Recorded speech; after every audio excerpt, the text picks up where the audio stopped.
Friends, जय हिंद, वंदे मातरम। Welcome back to our YouTube channel. Friends, आज हम बात करने वाले हैं हंटा वायरस की। और देखिए, इसी मंथ के शुरुआत में ये जो न्यूज है ये निकल करके सामने आई थी और उसके बाद में हमने इसे लगातार ट्रेस किया। अच्छा, इसे ट्रेस करने के पीछे कारण क्या है? इसके ट्रेस करने के पीछे कारण है कि जो हंटा वायरस है ये बहुत ही ज्यादा डेंजरस है और अपने आप में इसकी 700 साल की अपनी हिस्ट्री भी है। और जिसके अंदर यानी कि 700 साल के अंदर बार बार इसने शहर के शहरों को निपटा दिया है। जब ये ब्रेकआउट हुआ है और WHO ने लेकर के जिस तरीका से इसके लिए जो चेतावनी जारी की थी, तो उसके लिए हमने इसको ट्रेस करते रहे हम लगातार। और अभी हमने 27 तारीख में फिर दोबारा से इसको ट्रेस करके देखा और देखा कि इसकी अभी स्थिति क्या है। तो आज हम इस पर बात करने वाले हैं और देखेंगे कि किस तरीका से जो अटलांटिक महासागर के अंदर जो एक जहाज तैर रहा था उसके अंदर कुछ सैलानी जो थे वो थे, यानी कि कुछ यात्री थे जो जगह जगह घूमने गए थे, एक्सप्लोर करने गए थे। उनके लिए अब होता क्या है कि अचानक से वहां पर कुछ जो यात्री हैं इसके अंदर उनकी तबीयत खराब होने लगती है। और जब तबीयत खराब होती है तो उसके एक दिन के बाद ही कुछ मौतें होने उसके अंदर शुरू हो जाती हैं। अब धीरे धीरे से जब ये होना शुरू होता है तो लोगों को समझ में नहीं आता, लेकिन उसके बाद ये जो जहाज है ये स्पेन के अंदर पहुंचता है और वहां जाकर के इसकी कुछ जांच कराई जाती है जो इसके अंदर यात्री थे जिन्हें इस तरह के सिम्टम आ रहे थे।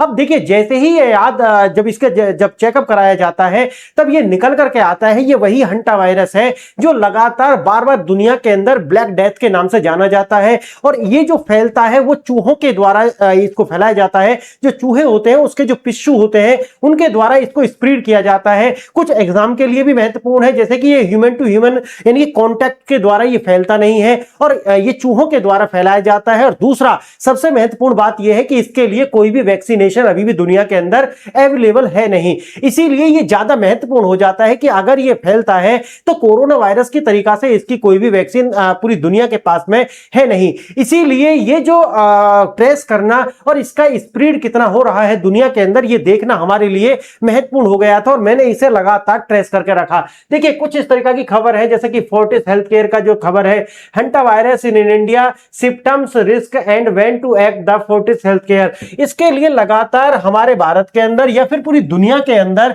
इसे लेकर के काफी चिंताएं जाहिर की गई थी। दुनिया के अंदर और भारत के अंदर भी चिंताएं जाहिर की गई थी और उसे लेकर के फिर भारत में भी इसके लिए अलग से गाइडलाइंस जारी की गई। देखिए, अल जजीरा का एक आर्टिकल है, उसे देखिए। Argentina investigates the link to deadly hanta virus outbreaks in crisis in cruise, यानी कि क्रूज के अंदर ये फैला। जैसे कि मैंने बताया कि क्रूज के अंदर ही नहीं रहेगा बल्कि ये बाद में आकर के पूरी दुनिया में फैलने के इसके चांस थे। और मैंने जैसे कि बताया क्योंकि इसके लिए कोई वैक्सीनेशन नहीं है इसीलिए ये ज्यादा घातक हो जाता है ह्यूमंस के लिए।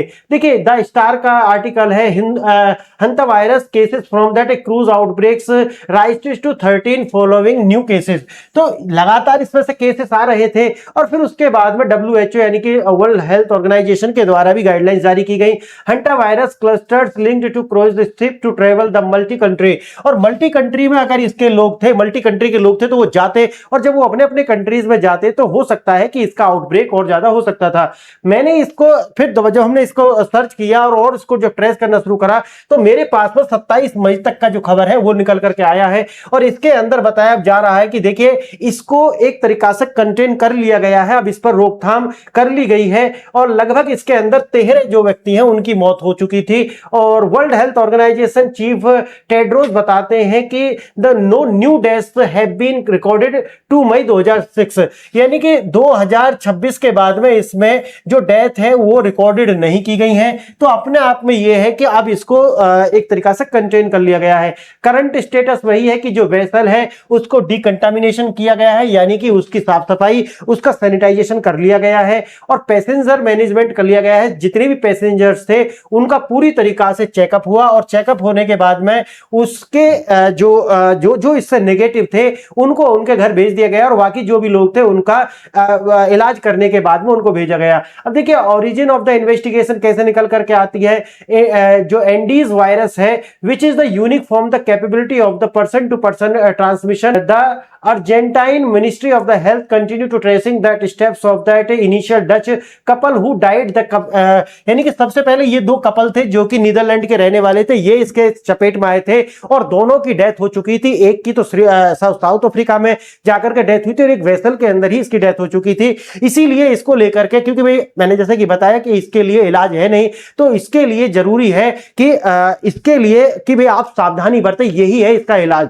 अब बात हम करते हैं कि जो इसका ये जो लोग जा रहे थे उसके बाद में ये किस तरीका से निकल करके सामने आता है। और देखिए इसका इतिहास की भी हम बात करेंगे। जो शिप था उसका नाम है एमवी होंडियस। एमवी होंडियस जो जहाज है ये नीदरलैंड की कंपनी का जहाज था और ये आर्कटिक जा रहा था। वहां पर कुछ लोग हैं वो जा रहे थे एक्सपेडिशन करने, यानी कि खोज के लिए जा रहे थे या फिर एक तरीका से एंजॉय के लिए जा रहे थे, जिसके अंदर 147 लोग सवार थे और उसी के अंदर से ये जो आउटब्रेक है ये निकल करके आता है। शुरू में 8 लोग बीमार हुए थे जिनमें से 4 की जान जा चुकी थी उसी समय, लेकिन जब बाद में चेकअप हुआ तो मैंने आपको बताया कि इसमें कुछ लोगों में ये जो ब्लैक डेथ के नाम से भी जाना जाता है हैंटावायरस को, इसके केस निकल करके सामने आते हैं।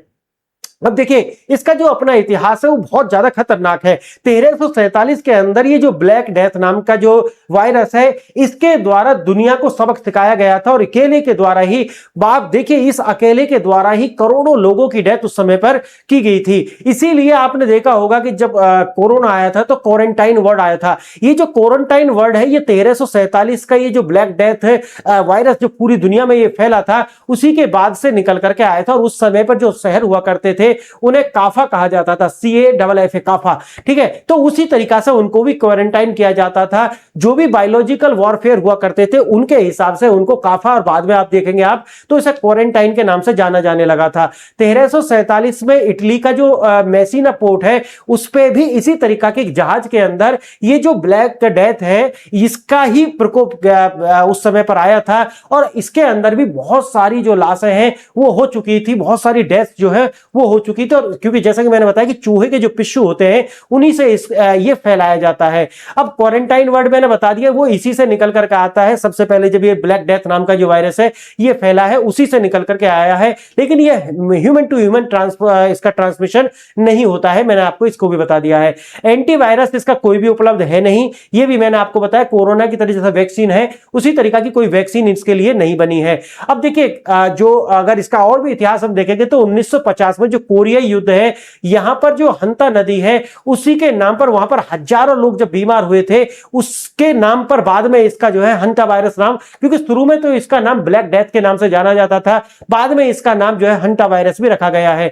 देखिए ऑस्कर विजेता जो है जिनका नाम है जीन हैकमैन जिनको ऑस्कर मिला है उनकी वाइफ की जो डेथ है वो इसी वायरस से हुए है, हंता वायरस। तो अपने आप में एक खतरनाक बीमारी है। अगर हम बात करते हैं इसके कुछ लक्षण भी हैं तो जैसे कि तेज बुखार होना, सिर में दर्द होना, मांसपेशियों में खिंचाव आना, फेफड़ों में जिसे हम कहते हैं पानी भर जाना, HPS, ये सब कुछ इससे होता है और उसके बाद में वॉमिटिंग होनी शुरू हो जाती है और लास्ट में जाकर के किडनी फेलियर हो जाती है। इसी से आप देखेंगे जो क्योंकि जो फेफड़े इसके अंदर इन्वॉल्व है इसीलिए जो फेफड़ों से संबंधित जो रोग है उसे हम निमोनिया बोलते हैं। निमोनिया यानी कि बहुत ज्यादा पेन होता है और साथ ही साथ में जो रेस्पिरेशन की जो प्रक्रिया है वो पूरी तरीके से बाधित हो जाती है। और इसके अंदर अगर आप डेथ रेट का बात करेंगे तो 33% तक इसमें से यानी कि 100 में से 33 लोगों की मौत होती है। इस तरीका का ये वायरस है। तो देखिए अपने आप में खतरनाक है और एक तरीका से क्रोनोलॉजिकल थ्रिलर मूवी की तरीका से आप इसे समझ सकते हैं।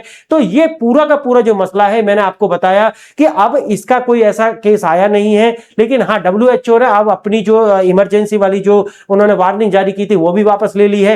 लेकिन जो मैंने आपको बताया कि अपना जो ध्यान रखना होगा और इससे इस तरीका की जो वायरस है ऐसा नहीं कि ये एक सिप से फैला है, तो कभी भी इस तरीका से अगर आप इसकी चपेट में आते हैं तो दूर पहले तो इससे बचाव करें अपना, और दूसरा है क्वारंटाइन करें। और क्योंकि स्पेसिफिक कोई वैक्सीनेशन है नहीं तो जो भी लोग हों उनके साथ जाकर के जो डॉक्टर हैं उनसे आप इसका एक अलग तरीका का इलाज ले सकते हैं। बाकी भारत में इसके आउटब्रेक के कोई भी अभी लक्षण दिख नहीं रहे हैं और पूरी दुनिया में WHO के अकॉर्डिंग अगर देखा जाए तो इसको कंटेन कर लिया गया है। तो इसीलिए फ्रेंड्स आज के लिए इतना ही। और अब बताइए कि जो हंटा वायरस है ये खतरनाक है और एग्जाम के लिए जो मैंने 3-4 पॉइंट बताए हैं वो महत्वपूर्ण और एक सामान्य जानकारी के लिए भी महत्वपूर्ण। अगर वीडियो आपको अच्छा लगा तो वीडियो को लाइक शेयर एंड सब्सक्राइब करें। वीडियो देखा इसके लिए धन्यवाद। जय हिंद, जय भारत।